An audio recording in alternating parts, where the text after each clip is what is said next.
Coucou mes sœurs, bonjour, bonjour. Comment vous allez ce matin? En tout cas, moi je suis très très contente ce matin de pouvoir avoir la possibilité de parler avec vous et de partager des choses que Dieu me met à cœur. Donc nous allons continuer notre thème ce matin sur la peur de souffrir. Cette fois-ci, nous allons parler de la peur de souffrir de la mort. La mort est le plus grand ennemi de l'homme et nous allons en parler. Prions les sœurs. Papa Dieu, merci. Merci vraiment pour ta parole qui nous avertit. Tu nous avertis. Nous sommes dans ce monde, tu dis que tu nous envoies comme des brebis parmi les loups. Et nous sommes dans ce monde, Seigneur, qui a été perverti, Seigneur Dieu. Et dans la Bible, tu nous as tellement parlé de cet ennemi qui s'est introduit dans ce monde à cause du péché, c'est-à-dire la mort. Des milliers et des milliers de versets parlent de la mort. Et nous aussi, Seigneur Dieu, nous voulons parler de la mort. Pas dans le sens négatif, mais dans le sens de nous fortifier devant cet ennemi qui est inévitable. Je prie, Dieu Tout-Puissant, que tu me donnes la sagesse, l'amour, la patience, la douceur pour passer ce message. Parce que parler de la mort, parfois, peut en faire croire qu'on est négatif. Oh, toi, Dieu, tu es un Dieu parfait et tu as parlé de la mort. Et en tant que tes servantes, tes serviteurs, tu veux que nous puissions parler des choses dont tu as parlé dans la Bible.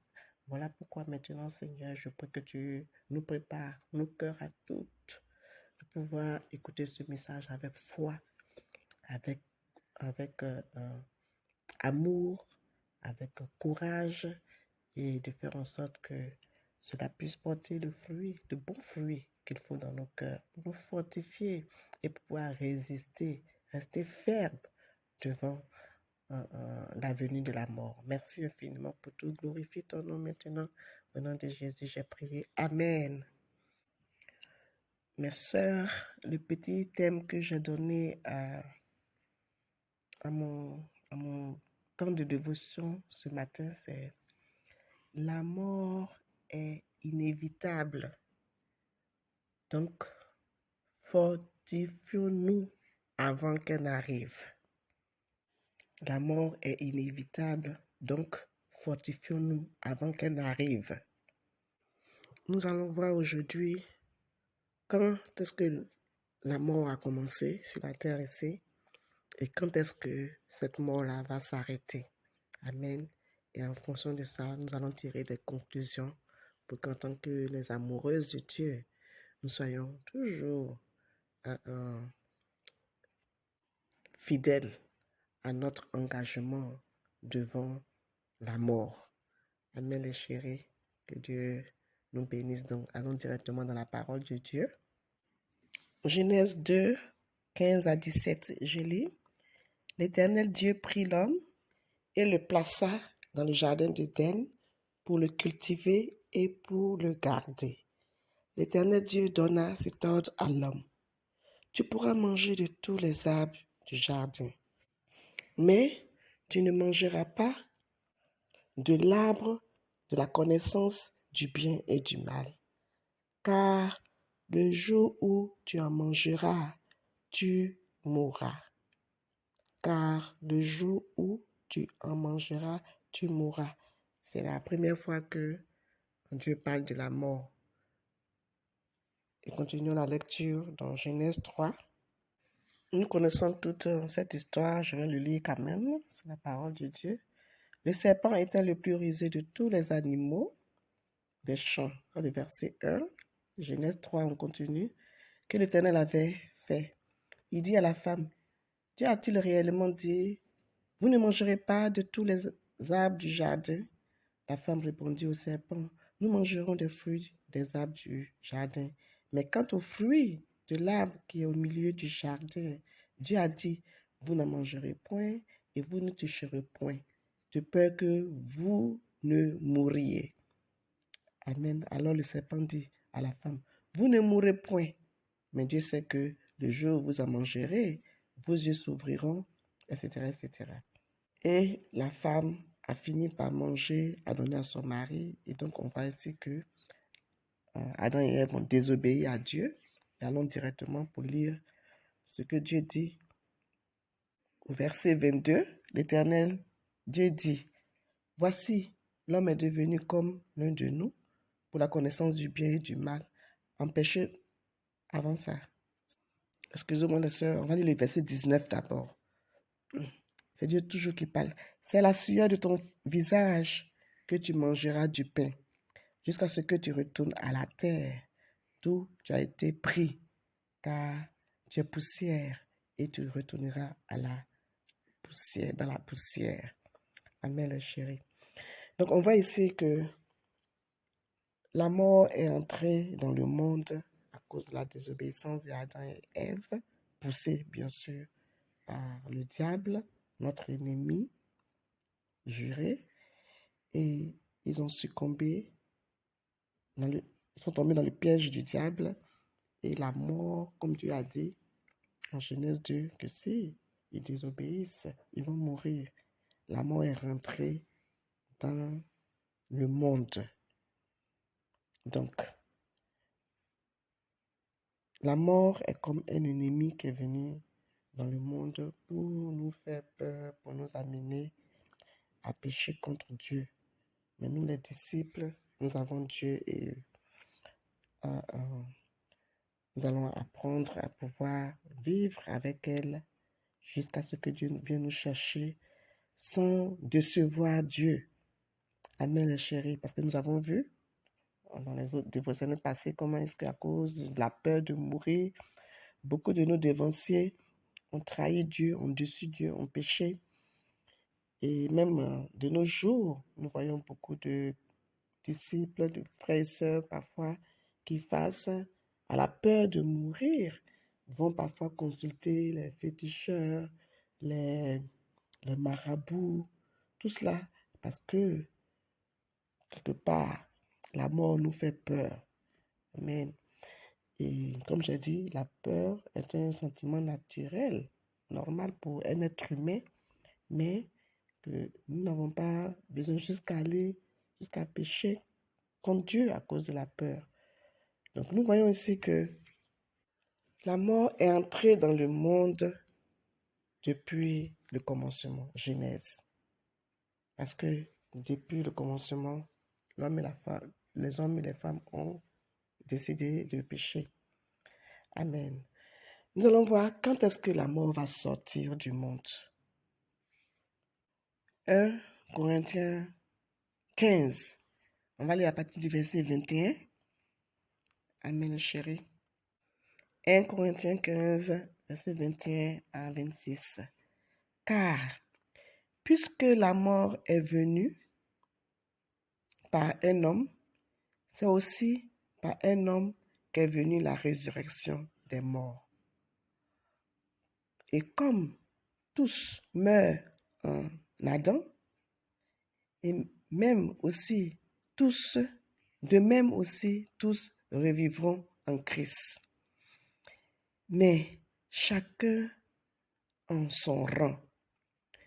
Christ comme prémisse, puis ceux qui appartiennent à Christ lors de son avènement.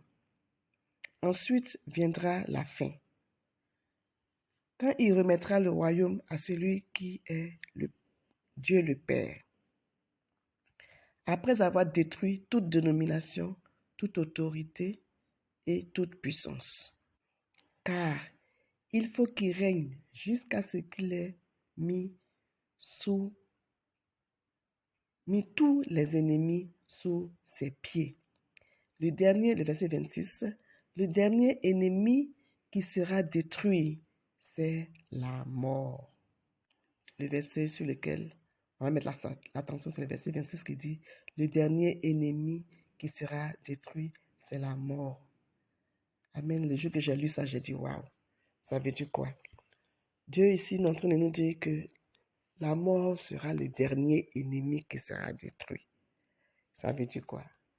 Ça veut dire que, les chéris, je suis désolée de nous dire cela, nous allons côtoyer la mort jusqu'à ce que Jésus, il soit détruit en dernier.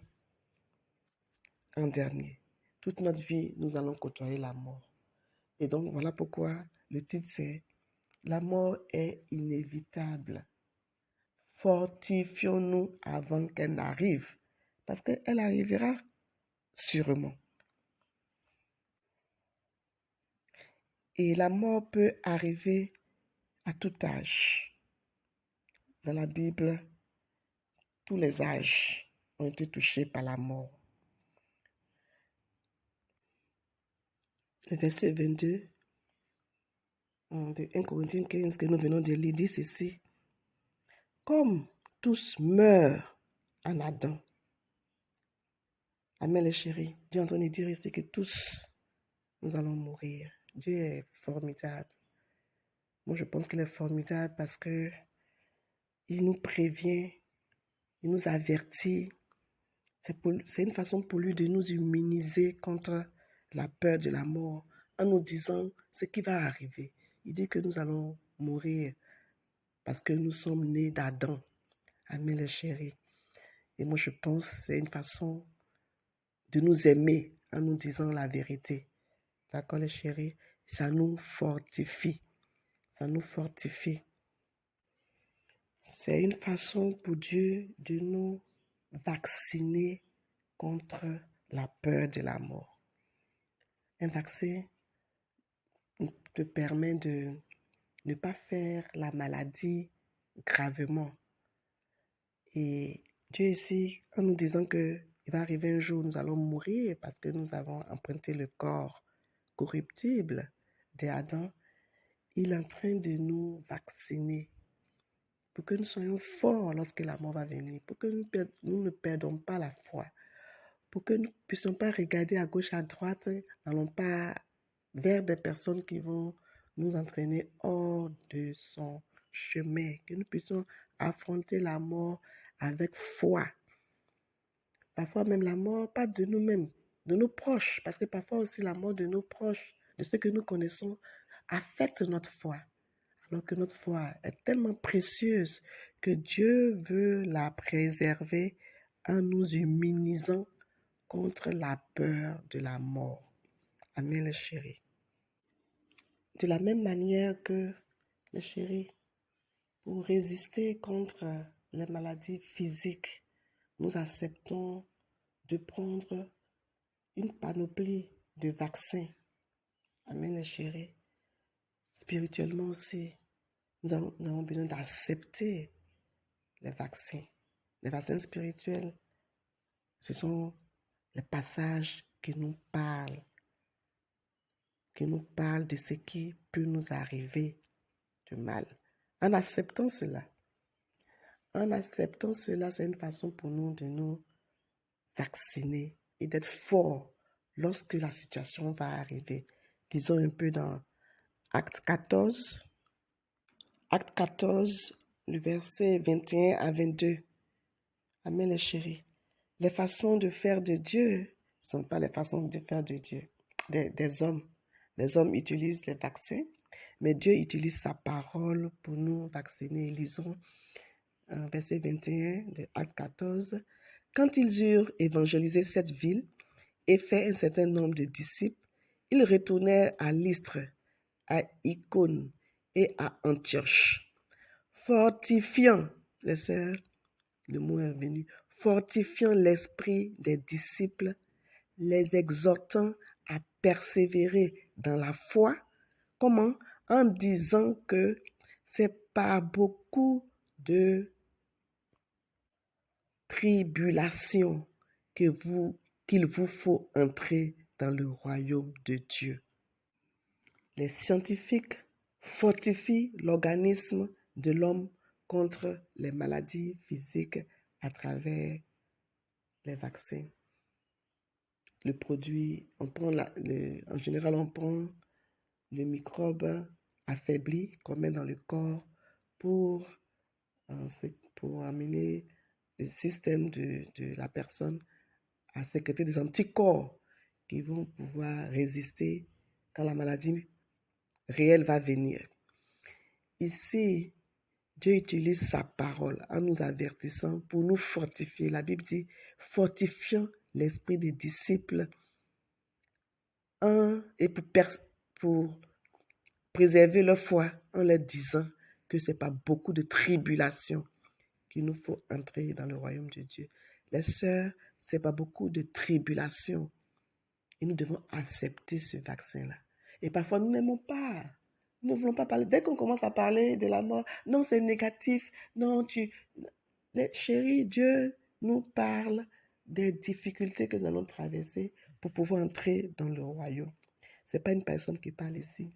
Et en tant que votre sœur, notre sœur, moi-même, nous avons besoin toutes de pouvoir entendre la vérité. Pas une partie de la vérité, mais toute la vérité. Amen, les chéris, nous allons continuer dans l'Apocalypse. Et ça aussi, dernièrement, j'ai lu ça. Et je disais, waouh, Dieu nous aime et il nous vaccine, il nous immunise. Il veut tellement nous voir au dernier jour.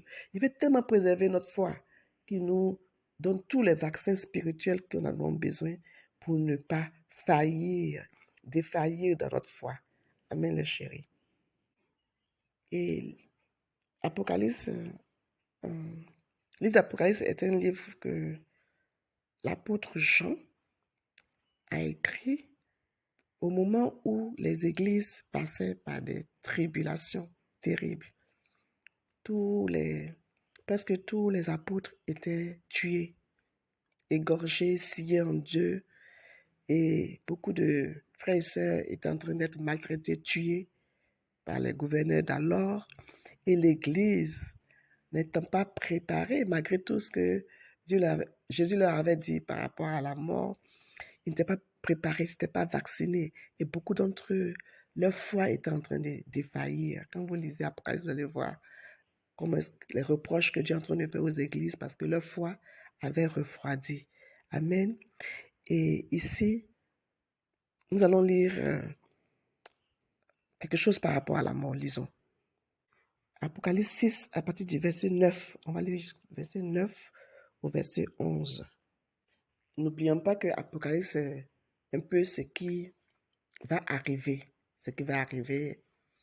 Donc, Dieu, pour fortifier la foi des chrétiens, en train de leur dire ce qui va arriver. Donc, quand il ouvrit, le verset 9, quand il ouvrit le 5e sceau, je vis sous l'autel les âmes de ceux qui avaient été immolés à cause de la parole de Dieu et à cause du témoignage qu'ils avaient rendu. Et ça, je lis ça en français courant. Verset 9 de Apocalypse 15. Apocalypse 6. Quand l'agneau brisa le 5e sceau, je vis sous l'autel les âmes de ceux qui avaient été exécutés pour leur fidélité à la parole de Dieu, les chéris. Il y a des personnes qui ont été tuées à cause de leur fidélité à la parole de Dieu. Nous savons tout ça là. Et Dieu montre ça à Jean pour que Jean aille parler de ça avec les églises qui étaient en train de faiblir pour les fortifier. Mais les frères, ça ne suffit pas. Lisons la suite, vous allez voir. Ça m'a vraiment intrigué. Et les personnes qui avaient été, les âmes des personnes qui avaient été tuées criaient avec force, Maître saint et véritable, jusqu'à quand tarderas-tu à juger les habitants de la terre pour leur demander des comptes au sujet de notre mort? Verset 11. On donna à chacun d'eux une robe blanche et on leur demanda de patienter encore un peu de temps jusqu'à ce que soit complété le nombre de leurs frères et compagnons de service qui devraient être mis à mort comme eux-mêmes, les chéris. Ils devaient patienter jusqu'à ce que d'autres personnes, toi, moi, puissent être mis à mort comme eux-mêmes, les chéris. Et la Bible dit que ces choses-là, Dieu les avait données pour fortifier l'Église, pour dire à l'Église que vous devez accepter que ça va arriver. Et c'est en acceptant que ça va arriver que nous sommes en train d'accepter le vaccin. Se faire piquer, ça fait mal.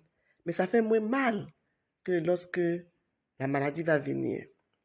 Amen, de chérie. J'espère que nous avons compris. Nous allons terminer par une prière parce que le temps est passé. Papa Dieu, ce matin, je te dis merci.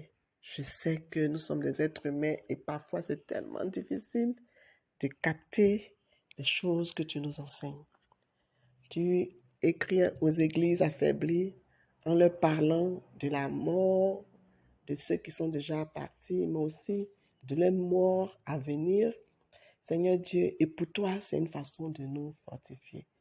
Nous voulons vraiment accepter que ce n'est pas beaucoup de tribulations que nous allons entrer dans le royaume de Dieu. Nous acceptons ce vaccin et je prie que mes sœurs et moi, nous puissions accepter ces vaccins, Seigneur, pour que nous puissions être fortifiés spirituellement, pour que notre foi soit fortifiée, que le jour où la mort va venir, que nous ne soyons pas de ceux qui vont te trahir, comme ça s'est passé avant, Seigneur, que nous soyons ceux-là qui vont affronter les moments difficiles avec foi et courage, parce qu'au dernier jour, nous voulons te voir, toi l'amoureux de nos âmes. Merci infiniment pour la journée, merci pour le fait que tu es avec nous. Seigneur, merci pour ta patience avec nous. Nous t'aimons. Nous voulons t'aimer encore plus au nom de Jésus. J'ai prié. Amen.